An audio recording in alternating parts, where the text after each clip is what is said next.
आणि बुलेटिनच्या सुरुवातीलाच एनडीटीव्ही मराठीचा एक रियालिटी चेक। कोकण म्हणजे कॅलिफोर्निया असं वर्षानुवर्ष म्हटलं गेलं, मात्र या कॅलिफोर्नियात जाण्यासाठी दरवर्षी नरक यातना भोगाव्या लागतात। गणपती असो, शिमगा असो किंवा मग मे महिन्याच्या दीर्घकालीन सुट्ट्या असोत, कोकण रेल्वेचं आणि त्यातून प्रवास करणाऱ्या कोकणवासियांचं वर्षानुवर्ष तेच चित्र आहे। तिकीट काढूनही माणसांना अक्षरशः गुरासारखा कोंबून प्रवास करावा लागतो।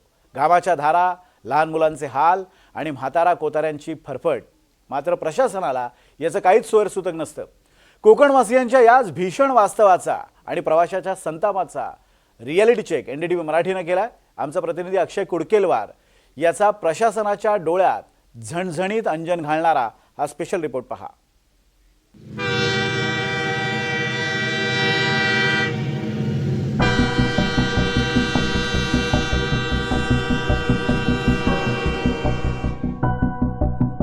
कोकण रेल्वे कायमच फुल असते अशी ओरड सातत्याने ऐकू येते। गणपती, शिमगा यासारख्या सणांना तर कोकण रेल्वेत वाऱ्यालाही शिरायला जागा नसते। आता मे महिन्याच्या सुट्ट्या सुरू झाल्या, या निमित्तानं आम्ही कोकण रेल्वे प्रवासाचा रियालिटी चेक करायचा ठरवला आणि समोर आलं हे भीषण वास्तव, अगदी चीड आणणारं, संतापजनक।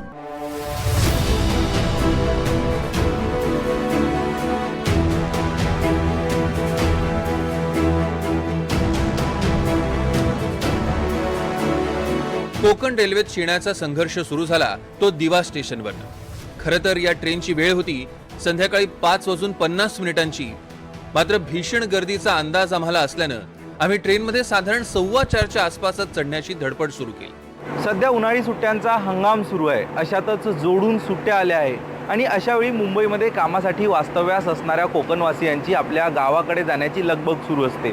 अशावेळी कोकणवासी हे प्राधान्य देतात ते रेल्वे प्रवासाला। मात्र अपुऱ्या रेल्वे गाड्या, तिकिटांचा काळा बाजार आणि यासोबत रखडलेलं वेळापत्रक यामुळे अनेक अडचणींचा सामना या कोकणवासियांना प्रवासादरम्यान करावा लागतोय। नेमक्या कुठल्या अडचणी या कोकणवासियांना या प्रवासादरम्यान येतात हे आज आपण जाणून घेणार आहोत। त्यासाठी स्वतः आपण दिवा ते रत्नागिरी पॅसेंजर या रेल्वेच्या माध्यमातून प्रवास करणार आहोत। आपण आधी रीतसर तिकीट काढणार आहोत आणि नंतर या कोकणवासियांसोबत प्रवास करत त्यांच्या अडचणी या प्रवासादरम्यान जाणून घेणार आहोत।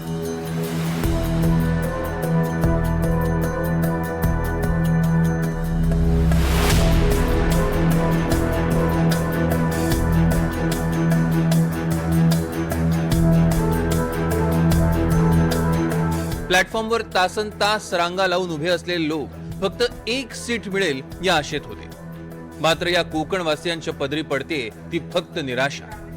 जवळपास 1.5 तास आधी ट्रेनमध्ये घुसूनही बसायला इंचभरही जागा नव्हती। ज्यांना जागा मिळाली त्यांना जागेवरनं हलताही येत नव्हतं। आमचं म्हणणं आहे, काल पण आम्ही गावाला जाण्यासाठी तिकीट काढलं, रिजर्वेशन केलेलं, तरी पण काल पण स्टँडिंग गेलो पनवेलपर्यंत, परत पनवेलवर रिटर्न आलो आणि आज पण तिकीट काढलं तरी पण स्टँडिंगच आहे जागा। पनवेलवरनं या गाडीला आलीत लोक आणि इथली लोक उभी आहेत। 1-1.5 वाजल्यापासून ते लोक उभी आहेत। किती वाजता येते ही गाडी पनवेलवरनं? इथं प्लॅटफॉर्मला किती वाजता लागते? हे काय 1:30-2च्या टायमाला 1:30 पासून पुढंच यायला लागते इथं। पण का एवढी सतत कोकणातल्या गाड्यांना एवढी गर्दी का असते? ते आता का असते, का लेट होते, ट्रॉफिक असतं म्हणून गर्दी होते, का होते हे काय आपल्याला पण नाही माहिती ना। आम्ही काल 5 वाजता पनवेलला आलो। एक तासभर आम्ही बसलो होतो।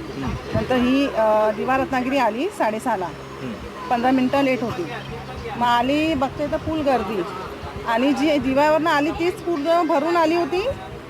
खिडक्या दरवाजे पूर्ण बंद होते, कुणीच दार उघडलं नाही। सगळे बाहेरच्या बाहेर प्रवासी होते, आतमध्ये आतले होते। आज किती वाजता मग तुम्ही आले ट्रेन आज पकडायला? आम्ही 3 वाजता बरोबर आलो पनवेलवरून। 3 वाजल्यापासून आम्ही असे बसलो। ॲक्च्युली पहिलं कारण तर असं आहे की रोड तर एवढे खराब आहेत कोकणात जाणारे, त्यांच्यामुळे लोक प्रिफर करतात की ट्रेन जवळ आम्हाला बेटर पडेल। पण प्रॉब्लेम असा होतो की ट्रेनला आता एवढी हेवी गर्दी असते, त्याच्यामुळे आम्ही रिझर्वेशन तर आता बोलायला गेला तर रिझर्वेशन तर तुम्ही मिळणार पण नाही। सणासुदीला तर सोडून न जा, का नाही मिळत रिझर्वेशन कोकणात जाणाऱ्या गाड्यांना? एवढा काळा बाजार चालू आहे, एवढे ब्लॅकमध्ये सगळे विकतात वगैरे। आता तुम्ही रिझर्वेशनची विंडो आता ओपन जरी केलीत ना, पुढच्या 50 किंवा 30 सेकंदामध्ये ते संपूर्ण सोल्ड आउट झालेले असतात। तुम्ही आता कुठपर्यंत जायचं आहे? तुम्ही आता वीरपर्यंत प्रवास करणार, तो पण स्टँडिंगमध्ये 3 तास। तुम्हाला सीट किती वाजता मिळाली? आम्हाला 1:45ला। अच्छा, 1:45ला तुम्ही आले इथे? पनवेलवरून लोक आले रिटर्न। अच्छा, तरी आम्हाला बसायला भेटणार आहे। मग 4 तास आधी ट्रेनमध्ये आणि मग प्रवासात. आम्ही 3 वाजल्यापासून इथं बसतोय. 3 वाजल्यापासून 5:30च्या गाडीचा टायमिंग आहे इथं. 3 वाजल्यापासून फुल गर्दी आहे. आधीच लोक गाडी आल्याला बसतात. अनेकदा कोकणातल्या गाड्यांचं बुकिंग पण मिळत नाही. सुरू झालं की लगेच फुल होऊन जातं. आता तर कुठल्या परिस्थितीत फुल होतं हे आपल्याला कोणाला समजत नाही आणि कशा परिस्थितीत फुल होतं. बाकी लोकांनी जायचं कुठे. संगमेश्वरला चाललोय आरवलीला. 4 वाजल्यापासून आलेलो आहे. गर्दी पॅक आहे. सगळे फुलच आहे आणि नेहमी गर्दीच असते. कधी पण जा. सॅटर्डे संडे जा नाही तर मधल्या वारी जा. गर्दी नेहमी असतेच. बसायचे वांदे. काय त्रास होतो आणखी तुम्हाला इथे? त्रास म्हणजे आता नेहमीच आहे ते. सवय जातं म्हणायची. कधी पण गेलं तरी आपलं हेच आहे. सीझनमध्ये जा किंवा सीझन विदाऊट जा. गर्दी असतेच. बुकिंग का नाही? नाही होत ना बुकिंग. 3-3, 4-4 महिने आधी बुक करून होते. कुठे जागा भेटतात? गणपतीमध्ये जा किंवा याच्यात जा. 3-3, 4-4 मध्ये फुल असतात. गुडघेदुखीचा कंबरदुखीचा त्रास असेल तरी तासनतास एकाच जागेवर अवघडल्यासारखं खाली बसावं लागतं. अनेक जण तर दुर्गंधी सहनही होणार नाही अशा टॉयलेट जवळ बसून तासनतास प्रवास करतात. कारण उठलो तर जागा जाईल ही भीती. महिलांची अवस्था तर आणखीनच बिकट. तुम्ही का असा बसून प्रवास करता? मग काय करणार आता? ट्रेनमध्ये बसायलाच जागा नाही. ह्या लोकांनी जास्त जरा ट्रेन वाढवायला पाहिजे ना. दादर रत्नागिरी चालू करा. हा, दादर रत्नागिरी चालू करा ना. मग एवढी गर्दी होणार नाही. आता ही म्हातारी कोतारी माणसं अशी बसून जाणार. काय करणार? संडासचा वास नागोठण्याने चाललो आम्ही. हो, याच्यामध्ये काय आता 20 दिवस जरी असले ना, समजा 20 दिवसापूर्वी जरी आम्ही स्टेशनला तिकीट काढली तरी ती कन्फर्म होत नाही. कारण येताना सुद्धा माझा तोच प्रकार झाला. आता जाताना आता असंच जायला लागतंय. कोकणातला लय प्रॉब्लेम आहे. कुठपर्यंत प्रवास करायचा आहे तुम्हाला? रत्नागिरीपर्यंत जायचंय. मग हे असं टॉयलेट जवळ बसून काय करणार? इलाजच नाही त्याला. काय इलाजच नाही त्याला तर काय करणार? तुम्ही कुठपर्यंत प्रवास करणार आहे? आम्ही करंजाडीपर्यंत करणार आहोत. किती वेळ लागतो तिकडे? आम्हाला 6 तास लागतं. अच्छा, मग 6 तास तुम्ही असंच बसून प्रवास करता? हा, असेच बसतो आम्ही. नेहमी उभे पण जातो आम्ही. अच्छा, असेच. काय ही सतत परिस्थिती असते? आता एक परिस्थिती आता नाही, बसायला जागाच नाही भेटत तर काय आम्ही करणार?